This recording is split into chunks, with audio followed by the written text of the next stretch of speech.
Buenos días, un saludo a todos los alumnos y quien nos está viendo vía streaming. Vamos a comenzar la charla, que este tema es glaucoma en relación a la cirugía de vitro y retina. Me dan un segundo que voy a compartir pantalla.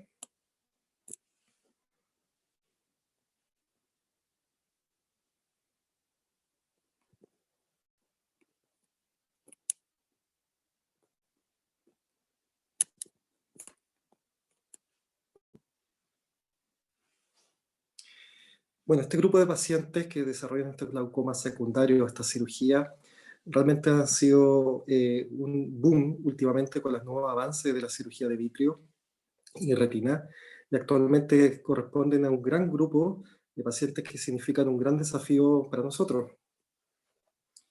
La vitrectomía actualmente es la tercera cirugía más frecuente en la oftalmología, y esto cada vez va más en aumento. Y lo que tenemos que tener presente es que los pacientes con glaucoma pueden desarrollar de 4 a 12 veces más desprendimiento que la población normal. Por lo tanto, los pacientes con glaucoma alimentan a esta cirugía, y la cirugía propiamente tal nos alimenta con pacientes que desarrollan glaucoma de forma secundaria. Sabemos que estas cirugías son un factor de riesgo conocido, en tanto porque aumenta la presión y con lo cual lleva a un aumento la progresión y desarrollo de glaucoma. Y esto puede ocurrir de forma tanto directa como en consecuencia de la técnica quirúrgica, como vamos a ver en estos casos. Nosotros vamos a ver estas 5 técnicas quirúrgicas y vamos a ver cada una cómo desarrollan glaucoma, cuáles son las características y cómo nos podemos enfrentar. El primer caso es la cirugía clásica, que se realiza a través de banda escleral.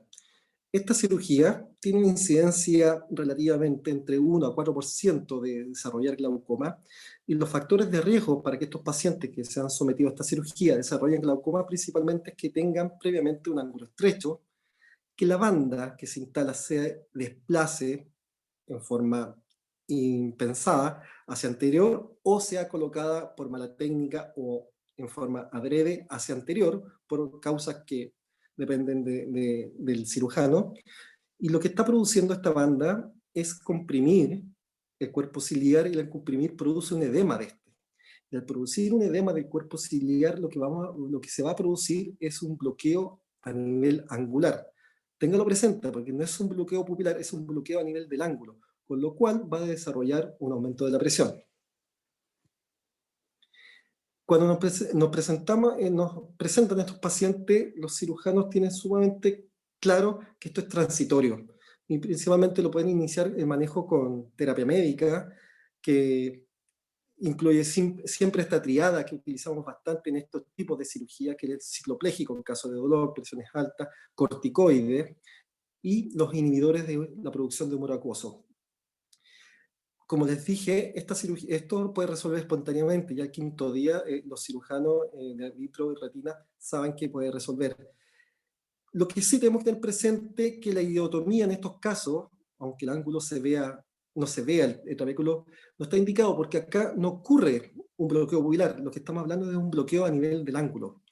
La iridoplastía podría ser considerada en algunos casos. Yo nunca la he realizado en estos casos porque, como les comenté, esto suele ser transitorio y son pocos los casos que necesitan algo más allá de la terapia médica. Pero sin embargo, en caso que esto siga progresando o desarrolle el paciente por sinequia, porque se prolonga este bloqueo, la recomendación actual es el uso de dispositivos valvulados. Y eso ténganlo presente, porque toda la cirugía de vitro-retina, la cirugía que se va a aplicar para manejar el glaucoma principalmente es con válvulas. Luego tenemos el glaucoma que se desarrolla después de una cirugía por vitrectomía plana. Esta principalmente se desarrolla con un ángulo abierto. La incidencia no es tan baja, la incidencia puede ser hasta el 20%. Y lo que tenemos que tener presente es que los pacientes fáquicos tienen como un factor protector comparado con los pacientes pseudofáquicos, que lo desarrollan de forma más frecuente.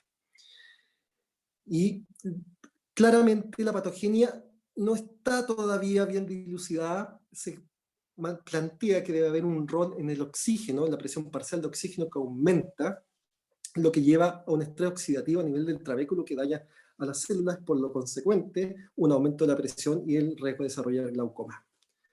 Si nos fijamos en este cuadro, vamos a darnos cuenta que la vitrectomía, al desarrollar una vitrectomía, obviamente con todo el vitro afuera, va a aumentar la presión parcial de oxígeno. Esta presión parcial de oxígeno puede, por ley física, va a migrar a un lugar con menos presión, que esto sería, en otras palabras, la cámara anterior. Al llegar a la cámara anterior, este oxígeno se puede unir con el ascorbato y producir peróxido de oxígeno o agua oxigenada. En los pacientes fáquicos, principalmente este consumo de oxígeno se va a ver detenido en esta parte, principalmente a nivel del cristalino, por lo cual estos pacientes van a desarrollar cataratas, que todos los que nosotros sabemos por qué la vitrectomía produce principalmente catarata, aumenta la frecuencia y la velocidad de desarrollo de catarata, principalmente es por esto, porque migra este oxígeno, el oxígeno se absorbe en el cristalino y todos sabemos que entre más oxígeno también tenemos mayor producción de radicales libres que va a aumentar el desarrollo de catarata. En cambio, los pacientes pseudofáquicos, lo que vamos a tener acá principalmente es que no tienen esta barrera natural, por lo tanto el oxígeno va a migrar libremente a la cavidad anterior, al segmento anterior, con lo cual va a desarrollar los radicales libres, la oxigenada, y va a producir un daño a nivel del trabéculo, con lo cual el riesgo de glaucoma es mucho más elevado. Estos pacientes, el manejo principalmente es con terapia médica y se guía por el algoritmo normal que conocemos de los pacientes con glaucoma primario de ángulo abierto, para lo mismo con la cirugía. Luego tenemos este grupo de pacientes que tienden a ser un poco más complejos, que son los pacientes que desarrollan glaucoma secundario a tratamiento con gas. Principalmente voy a hablar de dos, el SF6 y el C3F8, que son los gases más utilizados actualmente, por lo menos en mi hospital. Sabemos que el SF6 aumenta su volumen 2 veces comparado con el C3F8, que lo aumenta hasta 4 veces, y la característica del SF6 es que dura menos tiempo. Por lo tanto, es más utilizado principalmente cuando tenemos un agujero macular. En cambio, el C3F8 aumenta más su volumen y dura más, hasta 1.5, hasta 2 veces más en tiempo antes que se absorba en la cavidad vítrea, más utilizado principalmente cuando tenemos algún tipo de desprendimiento de retina o según el criterio del cirujano. Ambos producen un aumento de la presión con el riesgo de desarrollar glaucoma, y la presión se reporta que puede ser principalmente cerca del 60% en ambos casos. Lo que tenemos que tener presente, independiente del gas que se esté utilizando, es que evidenciar si este aumento de presión se asocia o no a un cierre angular evidente. Si no está asociado a un cierre angular, el manejo principalmente es con inhibidores del humor acuoso. En cambio, si esta elevación es asociada a un cierre angular, con o sin bloqueo pupilar, ¿qué tenemos que hacer? Terapia médica, aspiración de gas en caso que haya un bloqueo angular, o una idiotomía en caso que haya un bloqueo pupilar, y en los casos refractarios, principalmente que se dan más con el C3F8, podemos considerar una cirugía de una válvula. Luego tenemos estos glaucomas que se desarrollan después del uso de la silicona. Y esto sí que es, yo podría decir, de todos los glaucomas asociados o secundarios a la cirugía vitro-retina, estos son los que tienen más prevalencia, porque la silicona ha sido ampliamente utilizada por los retinólogos, porque realmente es una tremenda herramienta para ellos, principalmente para estos desprendimientos de retina que hacen los pacientes diabéticos, que actualmente la diabetes se considera casi una pandemia, desarrollan estas proliferaciones que la silicona es la indicación. Pero sin embargo, la silicona tiene dos complicaciones que tenemos que tener presentes. La emulsificación. Toda silicona va a emulsificar si nosotros la prolongamos en el tiempo. También tenemos, por otra parte, que la silicona por sí misma produce toxicidad retinal, por lo cual actualmente se recomienda el retiro de silicona entre los 3 a 6 meses. Después vamos a ver por qué. Antiguamente, clásicamente, yo me acuerdo, hace unos 10, 15 años, el retiro de silicona casi no se realizaba, el paciente podía estar toda la vida con silicona, y después íbamos a ver las complicaciones que iban a desarrollar estos pacientes. Sin embargo, sabemos que algún grupo de pacientes más diminutos, los pacientes que tienen alto riesgo, 3 desprendimientos, estos pacientes pueden permanecer con silicona y tenemos que estar preparados cómo lo vamos a manejar. La silicona puede afectar y desarrollar glaucoma por varios mecanismos. Nosotros sabemos que el principal mecanismo es a través de la emulsificación, que produce un bloqueo pretrabecular y postrabecular, porque la silicona igual puede pasar a través del trabéculo y empezar a bloquear en forma posterior. Y el bloqueo pupilar, obviamente, cuando hay un exceso de cantidad y en pacientes que tal vez tengan una condición de un ángulo no tan abierto, pueden desarrollarlo. Pero también en forma idiopática, en otras palabras, todavía no sabemos por qué, aunque no esté emulsificado, aunque no haya bloqueo, también puede desarrollar glaucoma. También se plantea que hay un mecanismo inflamatorio inherente a un tipo de reacción de cuerpo extraño, aunque la silicona se plantea que es en forma inactiva, o sea, no es que desarrolle una actividad inflamatoria, pero se ha demostrado que también se puede ver en algunos casos en algunos grupos de pacientes.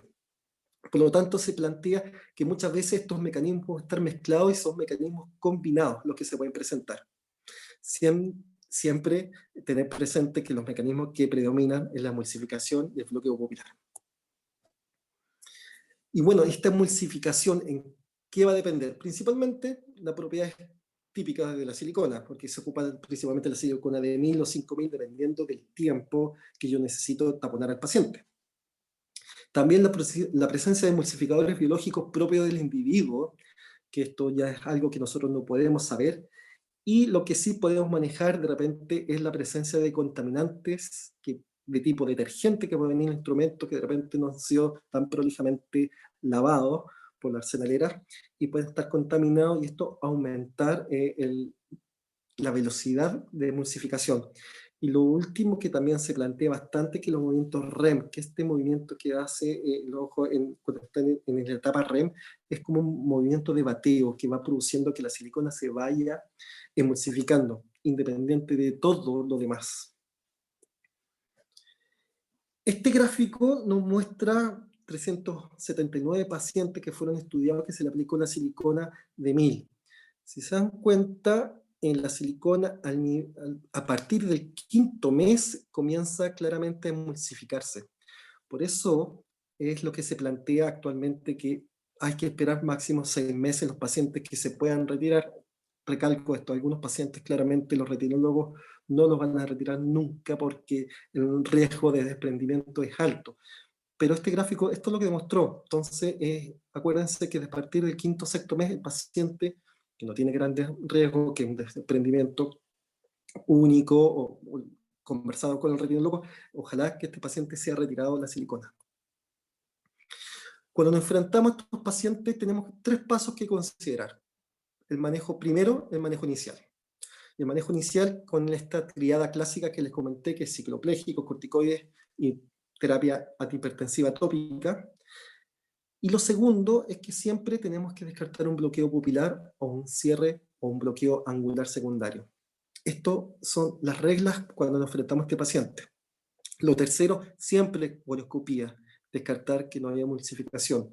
Y este es el orden, manejo médico, evalúo si hay un bloqueo pupilar o un bloqueo angular, y al mismo tiempo que estoy evaluando con la colonoscopía, veo si la silicona está emulsificada. Específicamente si el paciente ya está en el quinto o sexto mes o más adelante. Es importante descartar el bloqueo pupilar, sumamente importante. De rutina los retinólogos le hacen una iridotomía inferior, principalmente si los pacientes son afáquicos o pseudofáquicos.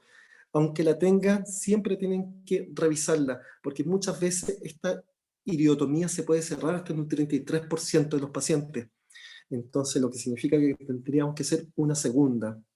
Y siempre estar constantemente, cada control de estos pacientes, revisar si la IP está permeable. El bloqueo angular que puede producir estos pacientes es un diagnóstico de exclusión y cuando está presente es por un mecanismo mecánico que la silicona, la cavidad vítrea, empuja el ángulo y lo que produce es un bloqueo. Entonces, en estos casos, conversar con el radiólogo si es prudente hacer un retiro de la silicona en forma parcial. Y el tercero, una vez que evalúo el ángulo y me advierto que hay silicona emulsificada, lo que tengo que pensar es que este paciente obviamente va a ser quirúrgico. Rara vez los pacientes con silicona emulsificada en forma que sea evidente, resuelven con terapia médica. A estos pacientes tenemos que tener presente que tal vez respondan inicialmente a la terapia médica, pero en algún minuto puede requerir cirugía.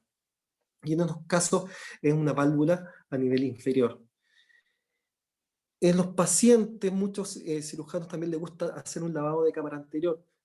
No es malo hacer un lavado de cámara anterior contra la silicona porque me va a evitar va a disminuir el riesgo que la silicona avance por el tubo y llegue a la órbita. Sin embargo, una vez que la silicona, yo la veo en la colonoscopía y el paciente y el médico le lava al paciente la cámara anterior sacando la silicona, yo no sé, no tenemos la seguridad cuánto ha avanzado. Y aunque muchos pacientes, aunque le hayan ya lavado la cámara anterior, la silicona igual ya está en forma postrabecular, igual puede producir glaucoma.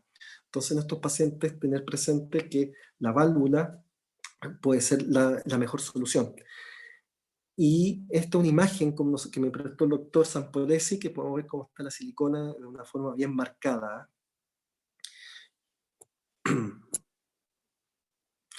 La válvula, yo la coloco principalmente a inferior nasal. No inferior temporal, porque en mi experiencia toda válvula inferior temporal aumenta el riesgo de exposición del tubo. Principalmente cuando el paciente está en forma erecta, como la silicona, va a ascender, al estar la válvula inferior disminuye totalmente el riesgo que puede hacer que pueda pasar a través del tubo. Sin embargo, ¿qué pasa cuando el paciente está acostado? Hay riesgo, obviamente, que pueda pasar por el tubo. Algunos también recomiendan colocar una válvula a nivel superior, pero de tubo largo. Mi tema principal con la válvula de tubo largo es que el paciente puede desarrollar un daño endotelial. La válvula de por sí va a desarrollar un daño endotelial, pero con los tubos largos está demostrado que el riesgo es mayor, principalmente porque por estar los movimientos REM, el problema es que los pacientes cuando duermen se pueden tocar el ojo y eso a la larga va produciendo un daño y el paciente puede terminar principalmente con un trasplante córneo. Cosa que en estos pacientes tan complejos es lo peor que nos podría pasar. El último tema es hablar un poco, conversar un poco qué pasa a los pacientes que tienen glaucoma y antiangiogénico, que es también algo bastante utilizado.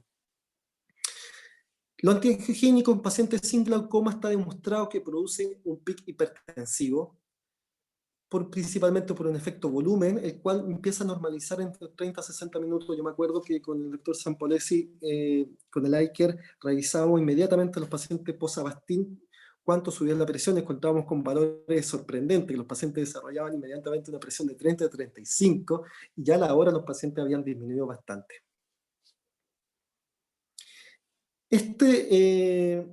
Estos pics hipertensivos, que pueden ser a veces bastante grandes, fueron estudiados, planteándose, bueno, ¿qué puedo hacer para evitarlo? En un paciente, por ejemplo, que no tenga glaucoma. Y se dieron cuenta que si yo le daba premedicación al paciente, lo premedicaba antes, independiente del antiangiogénico, que estuvieron los tres más frecuentes, se dieron cuenta que la premedicación no evitaba el pic hipertensivo. También se demostró por otro estudio que los pacientes sin glaucoma, estos pics hipertensivos, como son transitorios en un paciente sano, que tiene una reserva de células ganglionares y de fibras abundante, no causa un adelgazamiento del RNFL, tampoco un daño en el campo visual. Sin embargo, este otro estudio dijo, ok, eso pasa en los pacientes sanos sin glaucoma, pero ¿qué pasa en los pacientes que tienen glaucoma y los pacientes que yo le pongo antiangiogénico en forma repetitiva?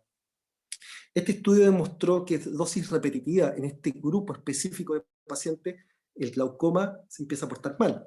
Aumenta la velocidad de progresión tanto en el campo visual como en el OCT, o sea, daño estructural y funcional. También se dieron cuenta que en este grupo el seguimiento a más largo plazo son pacientes que requieren con mayor frecuencia cirugías de glaucoma. Por lo tanto, se plantea como conclusión y como recomendación, porque todavía faltan estudios de mayor nivel, que estos pacientes específicos que tienen glaucoma y van a ser sometidos a dosis repetitivas de antiangiogénicos, tenemos que tomar medidas distintas para evitar estos pics, principalmente en el post, inmediato, porque sabemos que aunque le demos en el pre no va a tener mayor efecto. Sin embargo, todavía faltan más estudios, pero tener presente estos pacientes con glaucoma, seguimiento precoz para ver progresión y un manejo un poco más agresivo si están siendo asociados principalmente a dosis repetitivas de estos medicamentos. Y eso es lo que le quería presentar de estos tipos de glaucoma. Muchas gracias por la atención. Nos vemos pronto en otra presentación.